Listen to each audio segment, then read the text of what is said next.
Bien, nous allons recommencer. Réfléchir à l'esprit de l'égalité dans les révolutions françaises et américaines, c'est être amené à faire la distinction en ce que j'appellerais une égalité-mesure et une égalité-relation. Lorsqu'il publie De l'esprit de la Révolution de 1789, Roederer, qui est l'une des grandes figures de l'Assemblée constituante, écrit « L'affection qui a décidé le premier éclat de la Révolution, excité ses plus violents efforts, obtenu ses plus grands succès, c'est l'amour de l'égalité. Et le premier motif de la Révolution, poursuit-il, a été, je le cite, l'impatience des inégalités. » Et nous ne pouvons nous contenter de souligner qu'il parle d'égalité des droits pour saisir, en la réduisant, la portée de son jugement. Pour Roederer, en effet, la passion égalitaire était en effet une et globale. L'égalité ne se dissociait pas en différentes figures. Et Roederer n'avait rien d'en enragé, je le rappelle, puisque c'était un des modérés de l'Assemblée, dont l'idéal était, pour simplifier, proche de celui de Sieyès, celui d'un libéralisme démocratique, et qu'il deviendra, à côté de Bonaparte, un des consuls.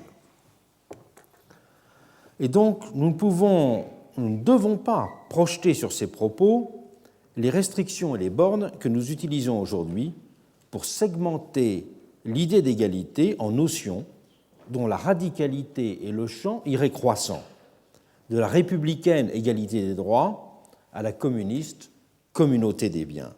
Ces distinctions n'existaient pas au moment des révolutions françaises et américaines.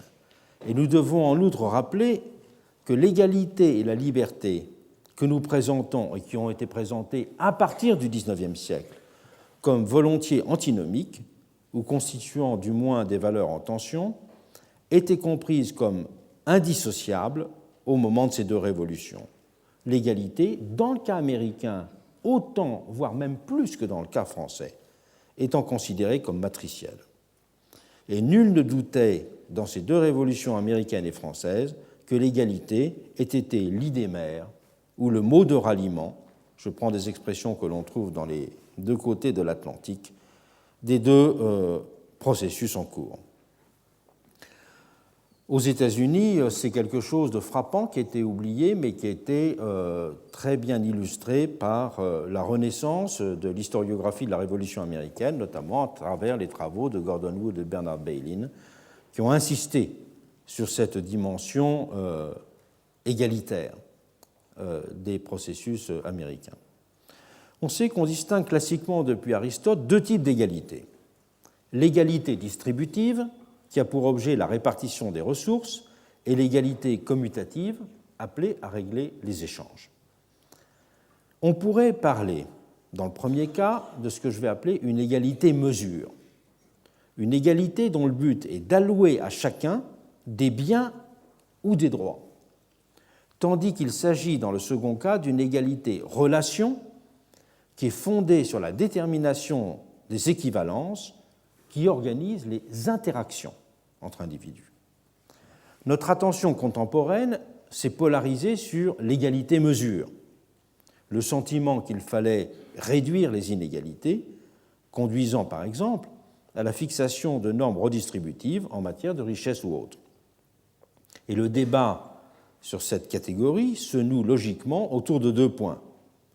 Les conditions de la distinction entre un partage juste et un partage arithmétique d'autre part, toute la question des discriminations positives par exemple, et la nature d'autre part des ressources à distribuer. Dans le premier cas, ce sont des variables comme celles du mérite, de la responsabilité, de l'héritage ou des besoins fondamentaux dont le rôle sera discuté, tandis que dans le second, c'est la catégorisation des ressources concernées qui sera en jeu. Et comme je l'ai signalé rapidement tout à l'heure, ce sont pour cela les œuvres de Rawls et de Sen qui font spontanément référence en la matière. Mais pour comprendre l'esprit de l'égalité dans les révolutions américaines et françaises, ça n'est pas à ce type d'égalité redistributive qu'il faut se référer. C'est en effet bien davantage dans les termes de ce que j'appelle une égalité-relation que s'est alors exprimé l'impératif égalitaire. Comment préciser cette notion? Comprise comme une relation, l'égalité est d'abord une qualité active, alors que l'égalité-mesure est passive et d'ordre quantitatif. Égalité signifie dans ce cas réciprocité, réversibilité, équivalence. Être l'égal d'autrui, c'est être pour lui ce qu'il est pour moi. C'est, pour reprendre un mot vieilli mais très parlant, être des commensaux. Des commensaux, ce sont ceux qui mangent à la même table, c'est-à-dire qui font sensiblement société. C'est une question de qualité d'échange, d'interaction entre les individus, et cela définit un type de position relative qui exclut évidemment la dépendance, le mépris, le dénivelé, bref, tout ce qui tend à produire des mondes séparés. Mais plus positivement, c'est aussi partager une activité, constituer un monde pleinement commun. Le but premier est dans ce cas la constitution d'une société des égaux. Il n'est pas de mesurer relativement des individus. Et l'édification d'une telle société des égaux se définira donc d'abord négativement par le rejet de tout ce qui institue des divisions sous des espèces de hiérarchies fixes ou de privilèges, ou la critique des situations individuelles et sociales qui font obstacle à la réciprocité. Elle est donc toujours soumise à la discussion, liée à la formation de critères publiquement élaborés. L'égalité-mesure n'est pas perdue de vue dans ce cadre, mais elle n'est appréhendée que secondairement, lorsqu'elle constitue une variable déterminante de la qualité d'une société des égaux. Et on peut distinguer, comme je l'ai indiqué rapidement tout à l'heure, trois figures de cette égalité-relation: la similarité, l'indépendance et la concitoyenneté. La similarité est de l'ordre d'une égalité-équivalence. Être semblable, c'est présenter les mêmes propriétés essentielles, les différences restantes n'entachant pas la qualité de la relation. L'indépendance, elle renvoie à une égalité-autonomie. Elle se définit négativement comme absence de subordination et positivement comme équilibre de l'échange. La citoyenneté est quant à elle une égalité-participation. C'est la communauté de l'appartenance qui la constitue.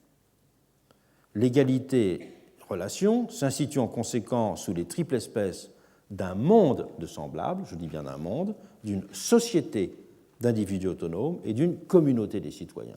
Il y a donc trois figures sociologiques: monde, société, communauté, avec les trois principes qui l'organisent. Et c'est au développement de ces trois modalités que nous allons consacrer les premières heures de ce cours. Je signale très rapidement, j'y reviendrai, que cette catégorisation présente l'intérêt conceptuel de dépasser les distinctions classiques entre démocratie ancienne et démocratie moderne. Elle permet aussi de traiter les sociétés primitives avec des outils d'analyse proches de celui des sociétés modernes. Une conceptualisation de ce type permettrait par exemple d'analyser et de resituer les fameuses pages de Marcel Mauss sur le don et les échanges d'objets comme étant équivalents à des relations entre les hommes dans une même économie de l'égalité. C'est juste pour donner un petit aperçu rapide de ce à quoi peuvent servir cette conceptualisation. Je commence donc par le premier point de cette investigation, celui de la définition d'un monde de semblables. Il n'y a pas de meilleur guide que Sieyès, l'auteur de Qu'est-ce que le tiers-État, pour comprendre comment l'idée d'égalité s'est confondue en 1989 avec un rejet viscéral de la figure du privilégié. Le privilégié, écrit Sieyès, se considère avec ses collègues comme faisant un ordre à part, une nation choisie dans la nation. Il pense qu'il se doit d'abord à ceux de sa caste. Et s'il continue à s'occuper des autres, ce ne sont plus en effet que les autres, ce ne sont plus les siens. Ce n'est plus ce corps dont il est membre. Ce n'est que le peuple qui, bientôt dans son langage, ainsi que dans son cœur, n'est qu'un assemblage de gens de rien, une classe d'hommes créés tout exprès pour servir, au lieu qu'il est fait, lui, pour commander et pour jouir. Oui, les privilégiés en viennent réellement à se regarder comme une autre espèce d'homme. Se regarder comme une autre espèce d'homme, c'est bien l'antinomie de la similarité. Refuser d'être considéré comme étant d'une espèce inférieure, tel est le moteur qui alimente la colère et le ressentiment de ceux qui vont mettre fin à l'Ancien Régime. Et il est significatif que Tocqueville retrouve significativement un demi-siècle plus tard les mots exacts de Sieyès pour comprendre l'univers aristocratique comme un monde noble qui sont persuadés de leur singularité radicale. Il écrit dans La démocratie en Amérique, c'est à peine s'ils croient faire partie de la même humanité. Ce sont les mots même donc de Sieyès. D'où, à l'inverse, sa définition de la démocratie comme une société de semblables. On peut comprendre aujourd'hui l'aspiration de l'époque à cette égalité-similarité sans prendre la mesure sensible de ce qu'était l'esprit de distinction qui animait la noblesse de l'époque. On peut, là encore, partir de Sieyès. Pour justifier les analyses de son essai sur les privilèges, le père de la Constitution française a joint à son pamphlet une seule pièce historique. Une intervention qui était faite aux États de 1614, ce sont les derniers États généraux de la monarchie avant 1789, par le baron de Sensé, qui était alors le président de la noblesse. S'il cite ce seul exemple, c'est dire qu'il le considère évidemment comme exemplaire.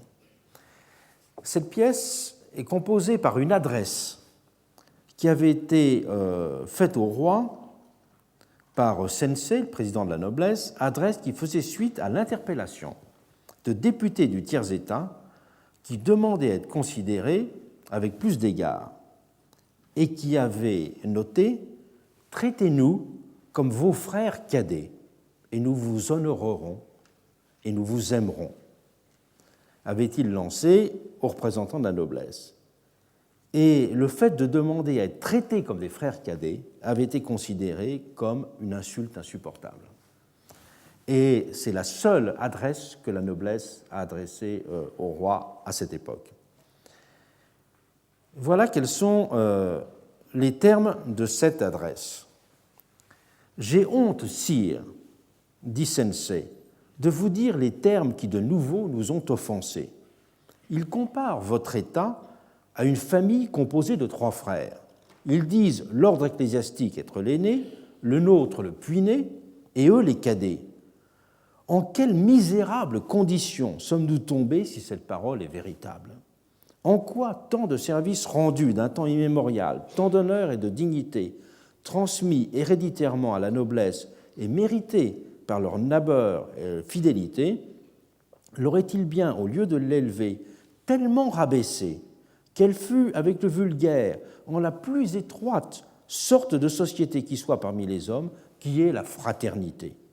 Rendez, sire, le jugement, et par une déclaration pleine de justice, faites-les remettre en leur devoir et reconnaître ce que nous sommes, la différence qu'il y a et qu'ils ne peuvent en aucune façon se comparer à nous. » Cette supplique à conserver la noblesse en ses prééminences emploie les mots exacts de ce qui était ressenti comme l'expression même de l'insupportable, la prétention à constituer une humanité séparée, le refus de l'idée même d'être membre d'une même famille et la stigmatisation de ceux qui osent se comparer et méconnaissent ainsi leurs conditions.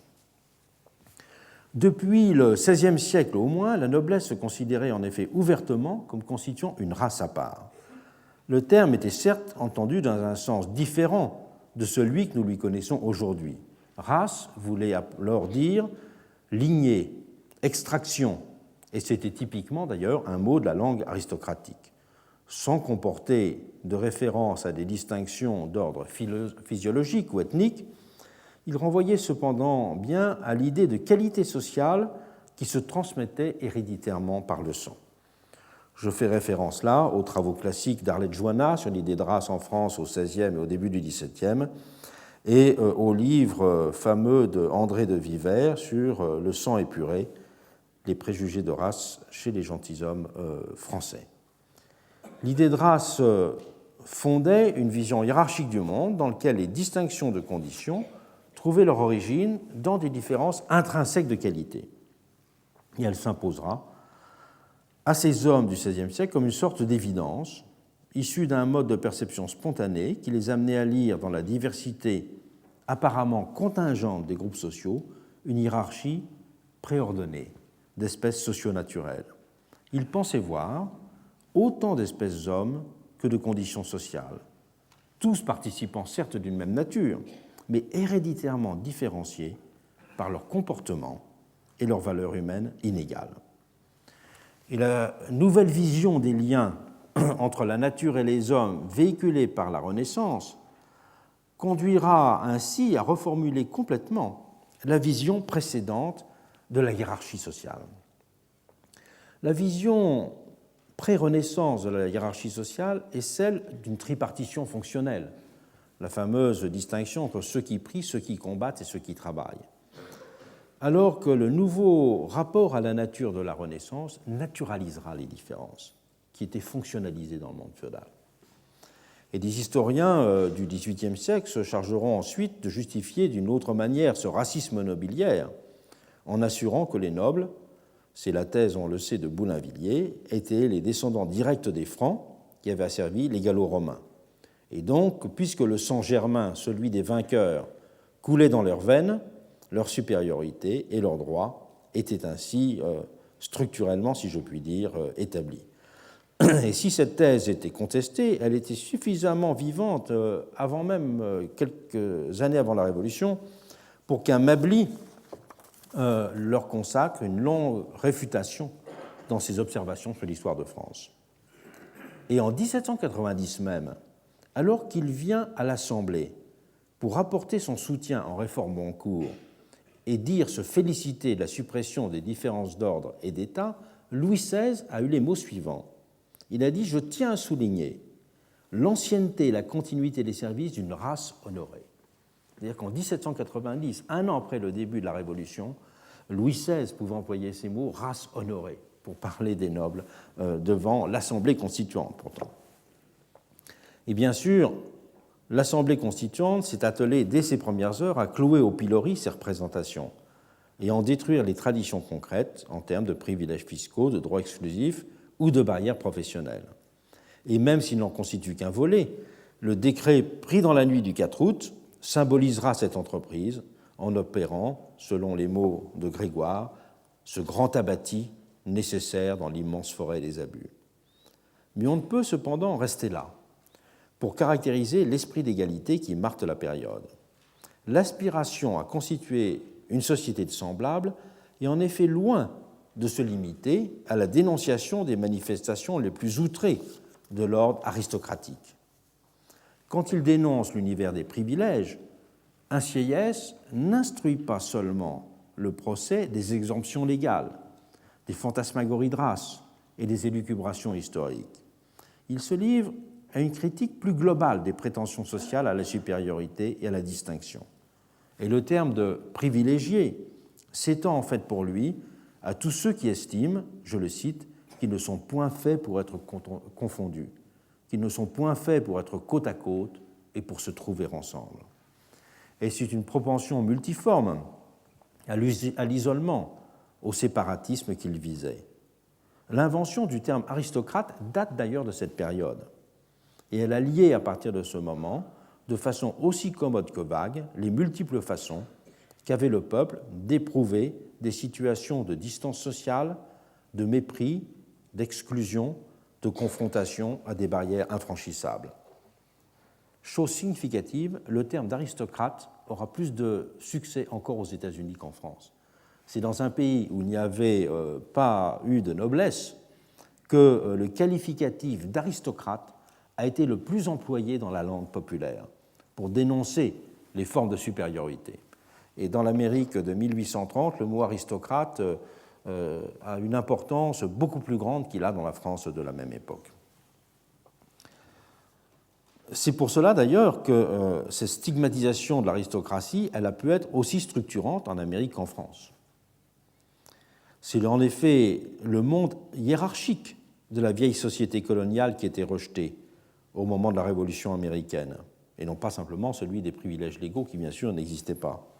Un monde qui était resté marqué par un sens tout britannique de l'ordre et de la déférence, en Nouvelle-Angleterre tout particulièrement. En 1761, le John Adams, qui deviendra, on le sait, un des pères fondateurs de la Nouvelle République, estimait par exemple encore qu'une société ne pouvait fonctionner que si une stricte distinction des rangs était maintenue. Et 20 ans plus tard, le même reconnaîtra que c'est le rejet viscéral de cet ordre qu'il appelait de ses voeux qui constituait, je le cite, la source secrète de la Révolution. Et si les notables fédéralistes ont toujours cru à la nécessité d'un gouvernement du pays par une aristocratie naturelle, le thème revient sans arrêt et l'expression dans leurs écrits, l'égalité fut pourtant un des grands cris populaires de ralliement du mouvement. Et dans les colonies, du Nord comme celles du Sud, les hommes exprimaient avec insistance le dégoût que leur inspirait ce qu'ils appelaient les airs de sagesse ou l'affectation frivole de la politesse, c'est-à-dire les modalités de la civilité, peut-être les plus superficielles, mais aussi parfois les plus durement ressenties de la différence de conditions. Et cette perception de la Révolution comme conflit entre le peuple et l'aristocratie a été spécialement sensible dans l'État clé de la Révolution américaine, la Pennsylvanie. « Béni soit l'État qui met tous les hommes à un même niveau », il disait souvent les hommes du peuple, qui exaspéraient ceux qu'il qualifiait significativement de gentilshommes. Et en 1986, les représentants de la Pennsylvanie déclarèrent solennellement « A democratic government like ours admits of no superiority ». Et donc c'est l'idée même de supériorité qui est jugée inadmissible. Et c'est pourquoi ils se félicitaient de l'avènement de ce régime républicain, celui qui était supposé mettre fin aux supériorités et créer, j'emploie l'expression de Thomas Paine, créer non pas simplement une république, mais un nouveau peuple. Et d'ailleurs, lorsqu'un des membres les plus éminents de la jeune Assemblée constituante, Rabot-Saint-Étienne, pourra rapprocher l'esprit des deux révolutions, il notera « Comme les Américains, nous voulons nous régénérer ». Se régénérer, c'est bien l'idée d'une humanité réconciliée, d'une humanité devenue une. Comment expliquer l'irruption de cet esprit d'égalité auquel s'est identifiée la Révolution moderne, en France et en Amérique, mais on pourrait dire aussi en Angleterre, et quelques années après à Saint-Domingue, avec la question du rapport entre noir et blanc. Cet esprit d'égalité s'est-il soudain imposé comme l'impératif inédit d'un nouvel univers en gestation, ou n'a-t-il fait que porter à l'incandescence les braises dormantes d'un foyer endormi? Et comment décrire, plus précisément, l'aspiration à la constitution d'un monde de semblables, qui caractérise au premier chef cet esprit d'égalité? Dans l'introduction de sa démocratie, Tocqueville a souligné le caractère moteur du facteur religieux, notant le christianisme, qui a rendu tous les hommes égaux devant Dieu, ne répugne pas à voir tous les citoyens égaux devant la loi.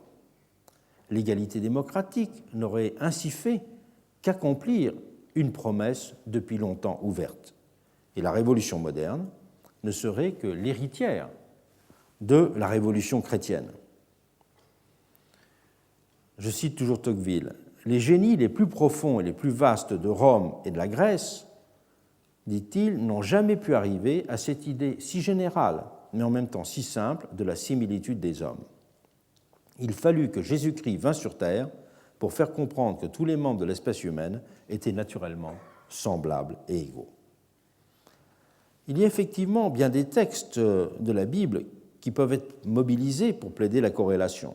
Et très souvent, on a cité la fameuse lettre de Paul aux Galates, dans laquelle l'apôtre affirme qu'il n'y a ni juif ni grec, ni esclave ni homme libre, ni homme ni femme, car tous ne font qu'un dans le Christ Jésus.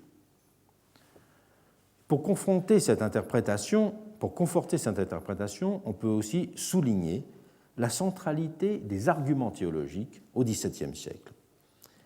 Les libéraux du XVIIe siècle, je prends évidemment l'exemple majeur de Locke, ont prétendu démontrer que les principes de la Révolution anglaise avaient tous une origine strictement biblique, puisque c'est à travers une interprétation de la Genèse que Filmer avait défendu le principe de la monarchie traditionnelle.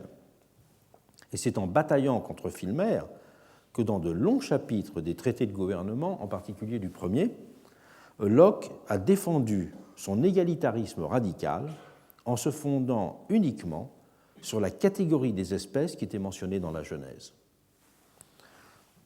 Le livre qui a le plus récemment fait le point sur cette argumentation théologique de Locke est le livre de Jeremy Waldron, God, Locke and Equality, sur les fondations chrétiennes de la philosophie politique de Locke. On ne saurait contester cette dimension égalitaire du message chrétien, mais s'agit-il pour autant d'un type démocratique d'égalité? Rien n'est moins sûr à mes yeux. Cette égalité est en effet essentiellement spirituelle, et elle ne se lie pas à une perspective directement sociale ou politique. Si l'Église n'a cessé d'enseigner le principe d'égalité naturelle entre les hommes, elle n'en tirait aucune conséquence révolutionnaire. En témoigne, ce n'est qu'un exemple parmi beaucoup d'autres, le premier grand traité de morale chrétienne domestique, l'institution des laïcs de Jonas, l'évêque d'Orléans. C'est un texte du tout début du IXe siècle. Il était publié juste à la fin du règne de Charlemagne. C'est un ouvrage qui affirme ainsi très fortement que les riches et les pauvres, de même que les maîtres et leurs esclaves, sont des égaux naturels. Et le livre apparaît très moderne de ce point de vue-là, mais en même temps, il n'en tire aucune conclusion sur le fait qu'il faudrait supprimer l'esclavage ou qu'il faudrait rapprocher les conditions. L'idée est d'insister au respect, à l'attention, à la considération d'autrui, d'appeler à reconnaître la valeur singulière de chaque être humain, de considérer, tout simplement, que tous participent d'une unique économie du salut. Bref, d'en déduire un devoir moral de charité, mais point un modèle politique, quel qu'il soit. En témoigne une étonnante coutume du monde aristocratique de l'Ancien Régime, celle de faire tenir ses enfants sur les fonts baptismaux par des pauvres de la paroisse. Montaigne et Montesquieu ont raconté cet épisode. Il s'agissait par là d'affirmer un sentiment d'égalité chrétienne envers les déshérités, mais peut-être aussi de conjurer par une manifestation initiale d'humilité la menace d'une véritable subversion sociale. Il est donc nécessaire de bien distinguer ce qu'on pourrait appeler une égalité d'humanité et une égalité de société. Le message chrétien a été évidemment celui d'une égalité d'humanité, mais n'a pas été celui d'une égalité de société. Et il est essentiel de faire la distinction. Lorsqu'il oppose les grandeurs naturelles aux grandeurs d'établissement, dans ses trois discours sur la considération des grands, un Pascal en vient d'ailleurs significativement à une catégorisation de ce type. Mieux, il en déduit de cette distinction une possible morale à l'usage des puissants. S'adressant à ces grands, Pascal leur tient en effet un double discours. Il leur rappelle d'abord qu'en tant qu'êtres humains, ils ne valent que par leur talent ou leur vertu, que leurs qualités ne tiennent qu'à leurs actes et qu'ils ne diffèrent à cet égard en rien du commun des mortels, qu'ils sont soumis comme tous au regard du peuple, comme au jugement de Dieu, et que leur état naturel est de se trouver, dit-il, dans une parfaite égalité avec tous les hommes. Un prince ou un roi, insiste Pascal, doit en outre jamais oublier que sa position ne tient qu'à une infinité de hasards, le premier de ces hasards tenant au fait que les attributs de sa naissance sont liés au fait que sa naissance résulte d'une série d'enchaînements et d'événements parfaitement fortuits. Mais Pascal reconnaît simultanément la légitimité des grandeurs d'établissement, ces distinctions et ces supériorités qu'il juge nécessaires au bon fonctionnement de la société. Et c'est pour cela que l'existence d'une noblesse ne le gêne nullement. Tout en soulignant que ces distinctions ne sont que socialement instituées, Et en reconnaissant qu'elles sont socialement instituées, il admet même que ce caractère conventionnel reste dissimulé aux yeux du plus grand nombre. Cette dissimulation pouvant, à ses yeux, être la condition implicite de leur efficacité. Il enjoint simplement aux puissants de ne pas s'aveugler et de rester conscients de la réalité de la différence entre ces deux grandeurs, naturelle et d'établissement. Si vous agissez extérieurement, vous devez avoir, leur dit-il, une double pensée aux grands. Si vous agissez extérieurement avec les hommes selon votre rang, vous devez reconnaître, par une pensée plus cachée mais plus véritable, que vous n'avez rien naturellement au-dessus d'eux. Si la pensée publique vous élève au-dessus du commun des hommes, que l'autre vous abaisse et vous tienne dans une parfaite égalité avec tous les hommes, car c'est votre état naturel. Le peuple qui vous admire ne connaît peut-être pas ce secret. Il croit que la noblesse est une grandeur réelle. Il considère presque les grands comme étant d'une autre nature que les autres. Ne leur découvrez pas cette erreur, si vous voulez, mais n'abusez pas de cette élévation avec insolence. Et surtout, ne vous méconnaissez pas vous-même en croyant que votre être a quelque chose de plus élevé que celui des autres. Et pour Pascal, le message chrétien ne se lie donc nullement à une application du principe d'égalité naturelle aux institutions sociales et politiques. Il en déduit seulement une morale de l'humilité personnelle et de la lucidité politique pour les gouvernants. Et on peut dire aussi la même chose de l'esprit d'égalité en Amérique.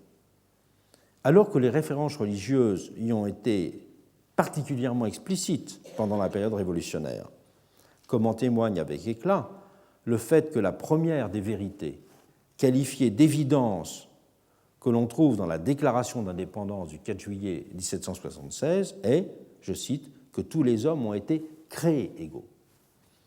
Il est également indéniable que les mouvements évangéliques du XVIIIe, superposés au socle de l'origine puritaine, ont trouvé dans les Écritures un langage et des arguments qui n'ont cessé d'être mobilisés par les combattants des colonies, tant ils semblaient aisément faire autorité.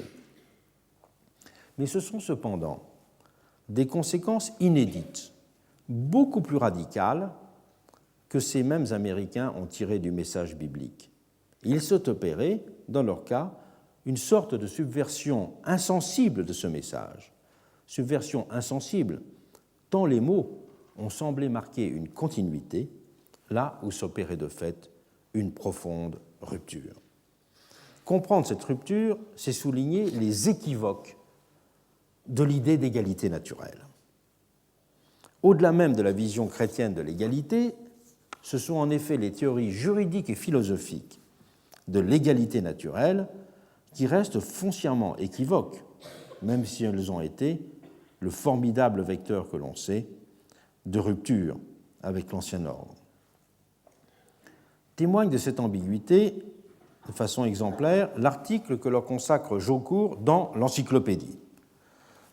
Puisque la nature humaine se trouve la même dans tous les hommes, dit Jaucourt, il est clair que chacun doit estimer et traiter les autres comme autant d'êtres qui lui sont naturellement égaux, c'est-à-dire que ce sont des hommes aussi bien que lui. Mais Jaucourt ne tire pas de ces prémices les conclusions d'un Sieyès. En évoquant le repoussoir de ce qu'il appelle une égalité absolue, qu'il qualifie de véritable chimère, il dit en effet reconnaître, je le cite, la nécessité des conditions différentes, la nécessité des grades, des honneurs, des distinctions, des prérogatives, la nécessité des subordinations qui doivent régner dans toutes les sociétés. Jaucourt ne conteste donc nullement l'existence d'une noblesse avec tous ses attributs. Pour lui, l'égalité naturelle n'a en définitive qu'une dimension étroitement morale, qui n'emporte que des devoirs de charité, je le cite, d'humanité et de justice.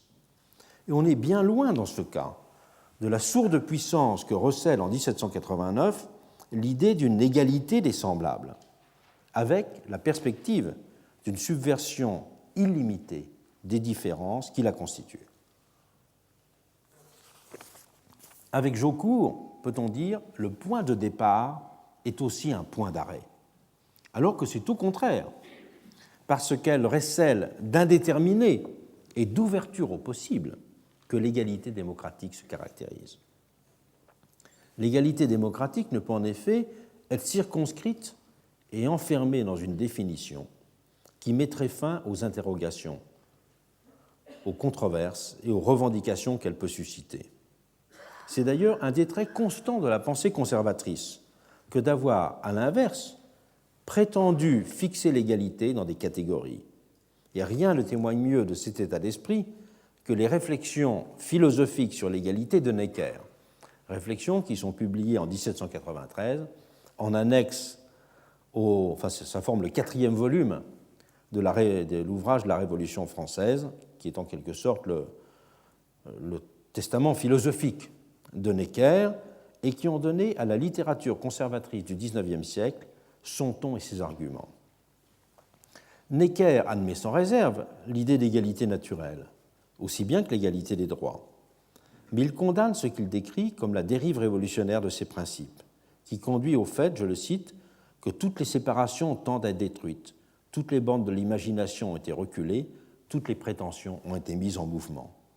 Le problème est en effet pour lui que la destruction des distinctions injustifiées, celles qui sont fondées sur la naissance au premier chef, a tendu à se prolonger par une contestation généralisée des différences. On a fini par faire la guerre à toutes les supériorités, la guerre aux fortunes, la guerre aux talents, la guerre aux réputations, la guerre aux autorités passagères. On n'a rien voulu, dit-il, qui primât. Dès qu'une fois l'égalité politique apparut, le gage de toutes les autres égalités. Il n'y a donc rien de plus urgent pour Necker que de rompre l'enchaînement et l'enchantement. Comment? Pour Necker, par un travail inlassable de rééducation des esprits et de domptage des passions populaires d'abord, afin, je le cite, de circonscrire dans ses vœux et de circonscrire dans leur ambition la grande masse des hommes. Par la réaffirmation, ensuite, de l'utilité, je le cite toujours, de l'utilité politique des différences d'État, de rang et de fortune. Car les inégalités économiques, voilà bien ce qu'il s'agissait au fond de séparer, de mettre une muraille entre le droit et l'économie. Et Necker redoutait d'abord qu'une révolution de la redistribution puisse finir par succéder ou par se lier à une révolution des droits. Et en une formule célèbre qui sera souvent citée au XIXe siècle, il dit « Les inégalités mises en harmonie, voilà le mot de l'univers ». Et c'était à ce programme que s'attelleront de fait tous les conservateurs du XIXe siècle, mettre en harmonie les inégalités du monde. Et ce sera le rôle à ce qu'on peut appeler, proprement parler, l'idéologie bourgeoise comme entreprise de légitimation du monde existant avec l'apparence d'une défense des principes fondamentaux et fondateurs de la révolution moderne. C'est dire que le problème consistait à suspendre l'imagination égalitaire des hommes, à suspendre cette dimension imaginaire de l'égalité qui était si fondamentale. Et sans avoir compris cependant ce qui la fondait et ce qui continuait à alimenter son ressort pendant la période révolutionnaire, à savoir la recherche d'une relation égalitaire toujours vivante, plus que la quête d'une distribution plus arithmétique des biens. Il faut bien prendre la mesure de ce qu'a été la révolution intellectuelle de la similarité pour se pénétrer de cette distinction essentielle entre l'idée d'une égalité comme relation et l'idée d'une égalité comme distribution.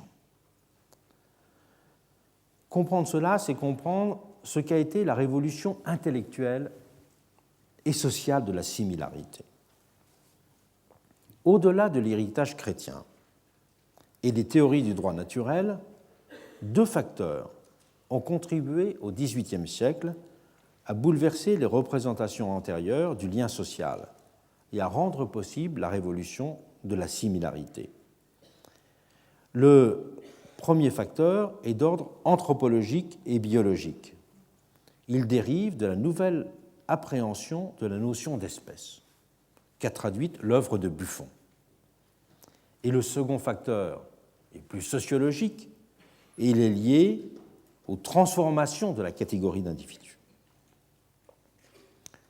C'est par son essai De la nature de l'homme que Buffon ouvre en 1749 son histoire naturelle.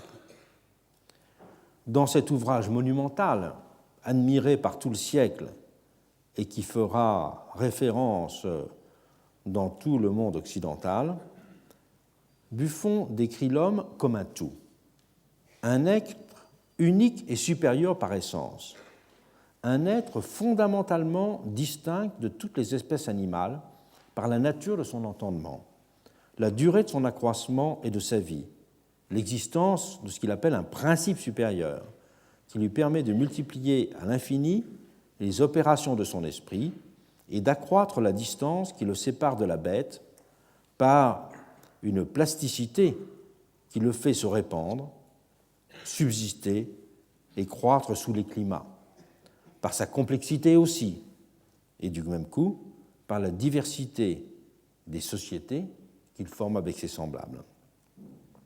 En montrant ainsi que l'identité de l'espèce humaine est un fait matériel, Buffon en modifie la perception. C'est en effet une objectivation qui conduit à une rééducation du regard et de l'entendement et à dépasser les simples considérations antérieures d'ordre moral sur la commune dignité des hommes. Donc c'est une naturalisation de l'idée d'humanité et non pas simplement une humanisation de la notion d'humanité. Cette vision a du même coup tendu à minimiser la portée des différences. C'est un passage célèbre de l'essai de Buffon entre l'homme policé et l'homme sauvage, par exemple, comme entre les habitants des différentes contrées du globe. Et dans le chapitre qui clôt cet essai sur la nature de l'homme, qui a pour titre « Variété dans l'espèce humaine », Buffon explique que les différences physiques d'apparence, de couleur de peau, ne résultent en fait que de causes, je le cite, de causes extérieures et circonstancielles, accidentelles, et qu'elles doivent donc être considérées comme susceptibles de nouvelles évolutions et même qu'elles sont potentiellement réversibles. En soulignant que le genre humain était totalement un à l'origine et que sa diversification n'a été que circonstancielle, Buffon invite à penser la catégorie d'espèces à partir de la notion de similarité. C'est là qu'est la révolution conceptuelle. Je le cite, « Tous les individus semblables qui existent sur la surface de la Terre sont regardés comme composant l'espèce de ces individus. C'est donc la similarité qui fait l'espèce. » Et les termes de Buffon étaient tellement présents dans la littérature de la période que c'est bien sûr là qu'on a été puisé le mot de semblable. L'espèce, dit Buffon, est un mot abstrait et général parce qu'il fait considérer les qualités essentielles des êtres et non pas leurs apparences pour les penser comme catégorie descriptive. Et Buffon utilise en fait là la définition de la similitude classiquement donnée par Leibniz. Sont semblables, disait Leibniz, des choses entre lesquelles on ne peut faire d'autre différence intrinsèque que celle de la quantité. Donc, alors que l'idée de quantité fait l'égalité, c'est l'identité de qualité qui définit la similarité. Voilà la grande idée de Buffon. C'est que l'égalité est une notion arithmétique fondée sur l'identité de quantité, alors que c'est l'identité de qualité qui va définir la similarité. Une redéfinition du rapport entre les hommes était rendue possible de cette façon, même si celle-ci peinera à se formuler essentiellement dans un nouveau langage, puisque c'est toujours le terme générique d'égalité qui exprimera de façon dominante, que ce soit en Amérique et en France, l'urgence de cet avènement de mondes semblables. Mais derrière le mot d'égalité, c'est bien cette idée d'identité de qualité, et non pas d'identité de quantité, qui était perçue. D'un autre côté, deuxième révolution, après celle, je dirais, de la transformation de la notion d'espèce et ce qu'elle emporte avec elle la notion d'identité de qualité, c'est ce qu'on peut appeler l'avènement de l'individu.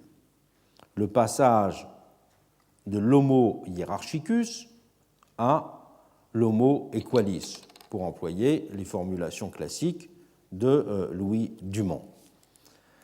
Ce passage de l'homo hierarchicus à l'homo equalis, c'est ce qui a, au deuxième chef, constitué un élément déclencheur de la demande moderne d'égalité. Je ne saurais ici, évidemment, traiter de façon globalement et systématique en quelques minutes cette question qui se confond avec l'histoire même des sciences sociales. Mais il convient cependant de rappeler que cet avènement ne peut pas être simplement compris sous le mode d'un processus de décomposition du collectif au profit de ce qui serait l'érection de ses composantes élémentaires, les individus. Car des individus, il y a toujours eu. Et l'attention aux histoires singulières ne date pas de l'histoire moderne.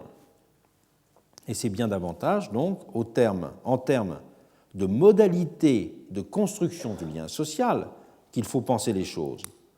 Dans les sociétés que l'on peut dire traditionnelles, c'est le rapport d'identification à des ensembles donnés fortement structurés qui est essentiel.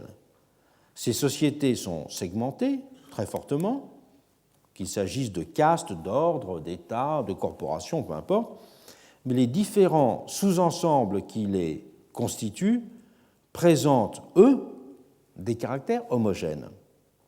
Et les facteurs de distinction et de similarité sont de cette façon comme encastrés et figés dans la vie sociale.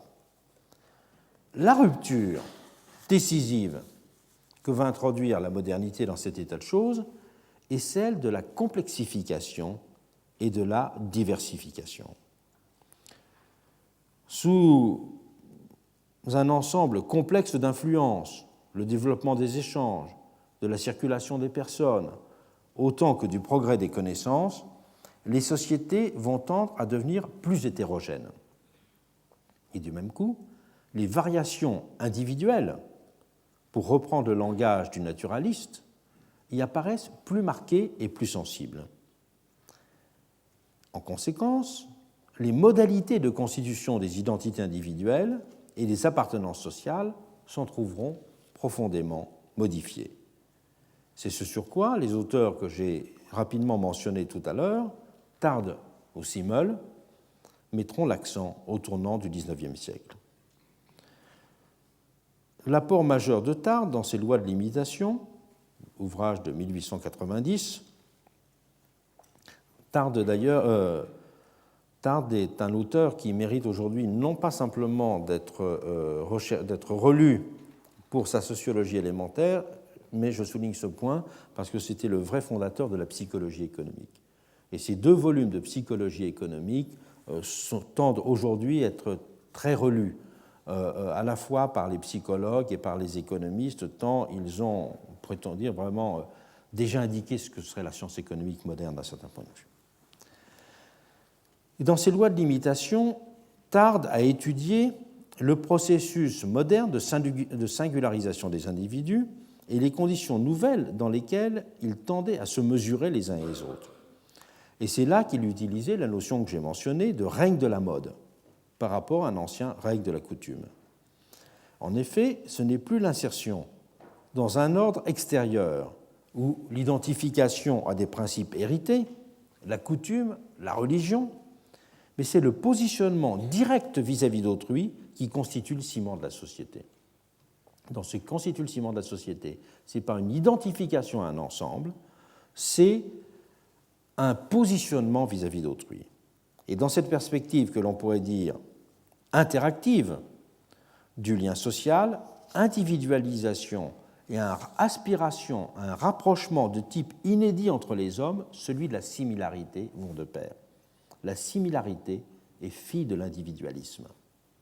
En même temps qu'elle constitue le vecteur d'une recherche de ressemblance avec certains, la mode qu'a étudié Tard, et d'ailleurs Simmel aussi, Simmel a un texte très célèbre sur la mode. La mode constitue, certes en même temps, le ressort d'une entreprise de distinction vis-à-vis d'autrui. Mais ce faisant, elle ne s'en insère pas moins dans un univers de commensurabilité générale, qui reste toujours ouvert, dont nul n'est a priori exclu. Et c'est cela son ambiguïté, c'est qu'il y a un élément de l'égalité et de la distinction. Et Simmel, de son côté, a justement employé une expression devenue célèbre, celle d'individualisme de la similitude, pour qualifier le mouvement des sociétés européennes au XVIIIe siècle. Simmel, qui parlait à l'inverse d'ailleurs d'un individualisme de la dissimilitude dans l'autre texte. L'individualisme de la dissimilitude, c'était celui de l'individu romantique qui visait à la distinction radicale du moi, à la séparation vis-à-vis des autres. Alors que cet individualisme de la similitude, il correspond à l'aspiration à l'autonomie et à la liberté, alors indissociable d'un ethos égalitaire. La perspective individualiste, écrit Simmel, avait comme présupposé que les individus, débarrassés de toute entrave historique et sociale, se révéleraient pour l'essentiel semblables entre eux. C'est ce que j'appelais tout à l'heure les formes agrégatives. Une fois leurs énergies personnelles débarrassées des ordres, des tutelles ou des structures imposées, les individus, pensait-on, pourraient s'affirmer pleinement comme êtres humains. Et c'est la part de généralité qu'il y avait en eux qui était en effet niée dans un monde qui réduisait chacun à sa condition et l'assignait par là à une existence mutilée. Être soi-même n'était pas différent d'être semblable aux autres dans ces conditions. Voilà la révolution que Simmel a aidé à comprendre. L'individualisme qui tendait ainsi à se réaliser, dit-il, avait donc à la base l'égalité naturelle des individus, la représentation que toutes ces entraves avaient été des inégalités artificiellement créées et que, si l'on mettait de côté ces inégalités artificiellement créées, avec leur contingence historique, leur injustice, leur pression, l'homme parfait surgirait. Et on voit bien, de ces différentes manières, que l'idée d'un monde de semblables renvoie à un type de qualité du lien social, beaucoup plus qu'à la définition d'une norme redistributive. Et cela, bien sûr, n'en laisse pas moins ouverte la question du régime des distinctions admissibles dans ce monde de semblables. Et c'est à cette question-là, du régime des distinctions admissibles, que nous consacrerons le cours de la prochaine heure. Ce cours de la prochaine heure soulignera donc que le problème n'est pas simplement d'être des semblables, mais de vivre en semblables. Et quelles sont les conditions de la vie en semblable?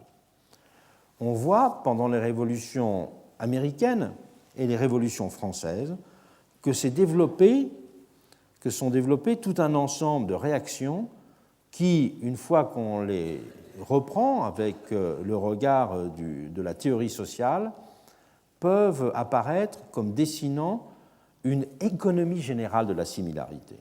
Et c'est à présenter cette économie générale de la similarité que je consacrerai le cours de la semaine prochaine, pour dire donc qu'une philosophie de la similarité, ou si l'on peut dire une anthropologie de la similarité, ou on pourrait dire aussi une sociologie de la similarité, est indissociable d'une considération de l'économie des différences admissibles.